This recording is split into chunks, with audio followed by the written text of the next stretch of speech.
सुख समृद्ध विज्ञान चैनल और यूनिक हेल्थ कंसल्टेंसी चैनल के दर्शकों को मैं सुशील कुमार शर्मा हार्दिक अभिनंदन करता हूं। अक्सर हम लोग प्लास्टिक के डिब्बे, प्लास्टिक की पॉलीथीन, ये है जैसे इसमें कुछ भी भरा जाता है, आजकल मार्केट में चल रही है। बाज़ार से सब्जी लाते हैं या कुछ लाते हैं तो इसका प्रयोग होता है, सामान लाते हैं तो इसका प्रयोग होता है। इसके बाद इसको हम आप भेज देते हैं, ऐसे फेंक देते हैं, जिसको गाय या और कोई जानवर, ज़्यादातर गाय खाती है और फिर वो जीती नहीं, मर जाती है। लाइलाज रोग हो जाते हैं और ये पॉलीथीन उनके भीतर से निकलती नहीं। गाय के मरने के बाद उसके पेट से 10-20 किलो पॉलीथीन देखी गई। उसकी मृत्यु का कारण यही, कैंसर का कारण यही। तो ये तो मैंने आपको पॉलीथीन दिखाई। अब इस पॉलीथीन के दुष्परिणाम क्या है, पहला प्रयोग मैं दिखाता हूँ आपको। देखिए, ये एक नींबू है जिसको अभी कुछ दिनों पहले कीमिया के प्रयोग के लिए लिया था, लेकिन उसका प्रयोग से भी बच गए थे।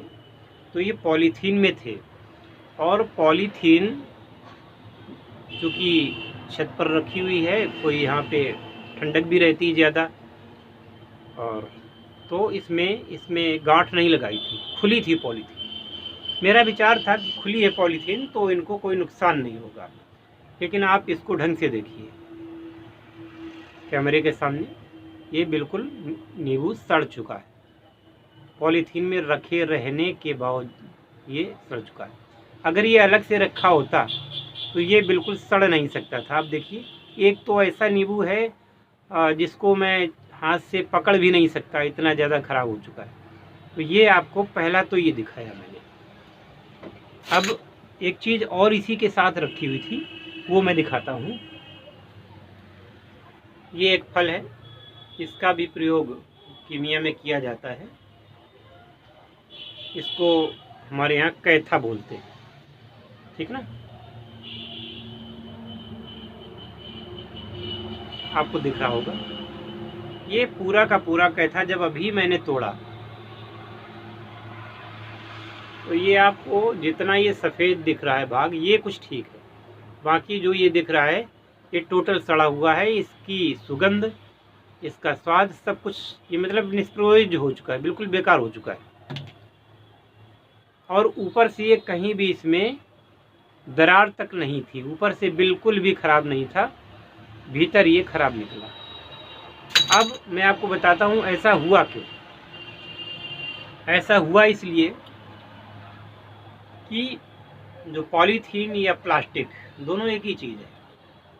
पॉलीथीन ज़्यादा पतली करके उसके बैग्स वगैरह बना दिए जाते हैं, और जो वैसे होती है शीशियाँ बनती हैं, बड़ी बड़ी बोतलें बनती हैं, जैसे कि मेरे सामने मैं भी आपको दिखा रहा हूँ।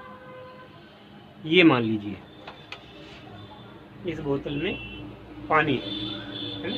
ये अब आजकल तो दवाइयाँ भी, तरल पदार्थ जो दवाइयों के रूप में आ रहे हैं, प्लास्टिक में आ रहे हैं। वो गंगा जल वगैरह भी प्लास्टिक की बोतलों में ला रहे हैं, कैन में ला रहे हैं।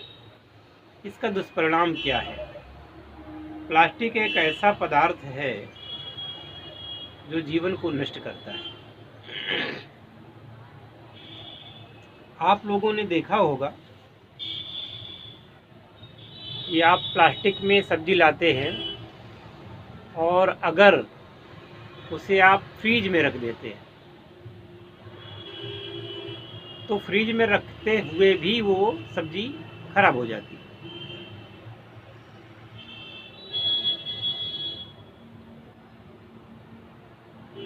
हालांकि प्लास्टिक का फ्रीजर भी होता है,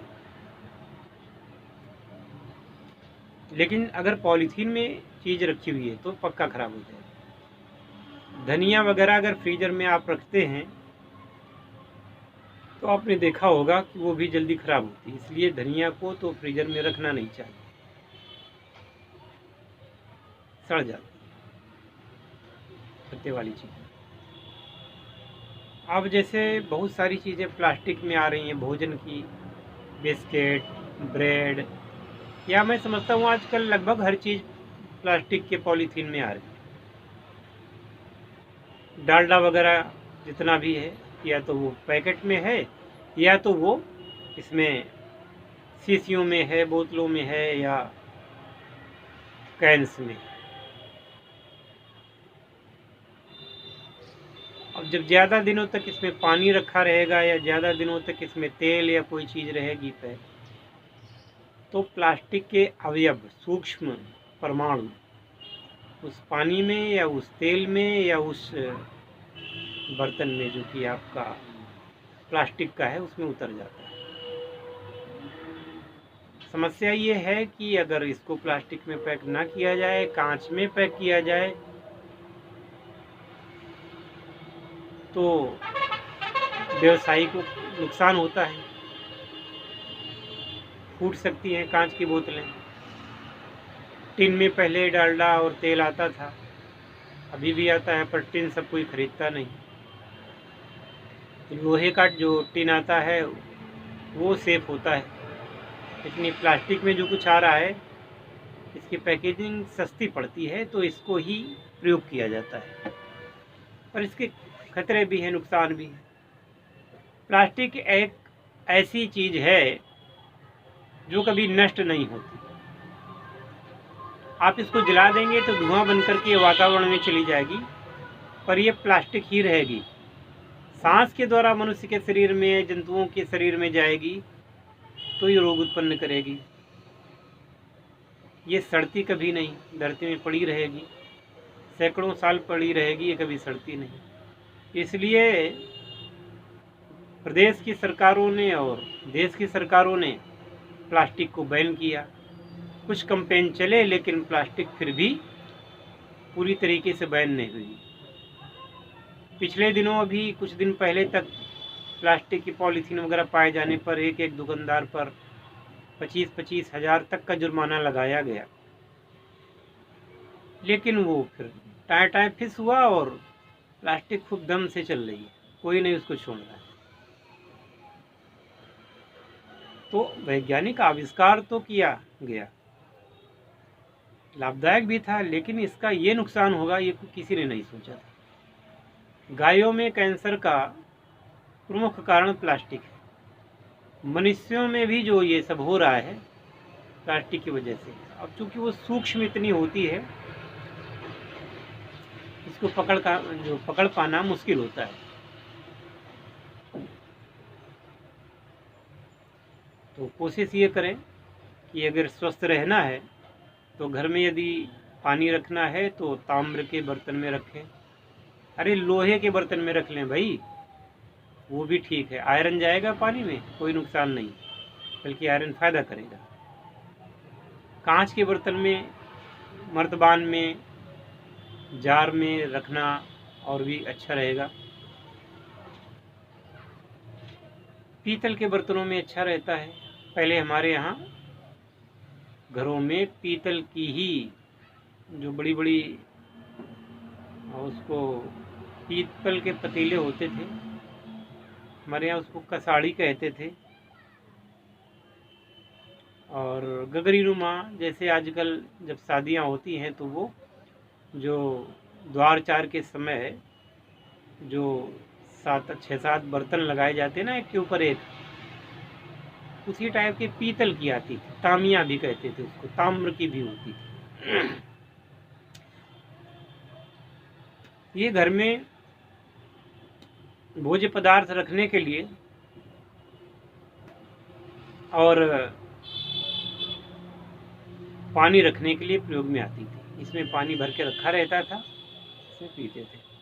तो अब इसमें ताम्र के गुण भी होते थे, तो उससे जब लोग पानी पीते थे तो स्वस्थ रहते थे, रोगाणुओं का नाश होता था।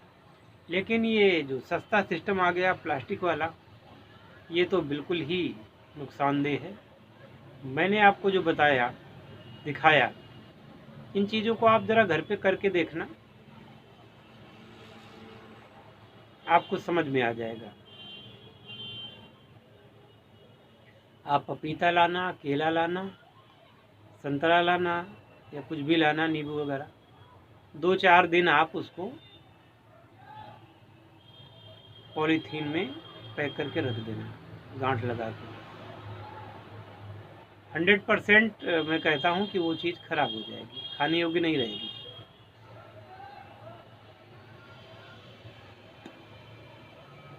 ये चीज़ जो आज मैंने दिखाई है, आज दिखाई है, ये ऐसा कई बार हुआ है। जब वो चीज़ अपना ही गुणधर्म खो दे रही है और सड़कर बेकार हुई जा रही है, तो मनुष्य के साथ वो क्या करेगा। इसलिए थोड़ा सा बचें इसको, और स्वयं को भी बचाएं, दूसरों को भी बचाएं, लोगों को अवेयर करें। वीडियो अगर अच्छा लगे तो इसको लाइक कर देना, और सब्सक्राइब तो कर ही लेना, शेयर भी कर देना। बिना मांगी, बिना चाही बीमारी आप क्यों ढूंढें। आप स्वस्थ रहें, आपका परिवार स्वस्थ रहे और सब कोई स्वस्थ रहे। जय धन्वंतरी, जय आयुर्वेद, हर हर महादेव।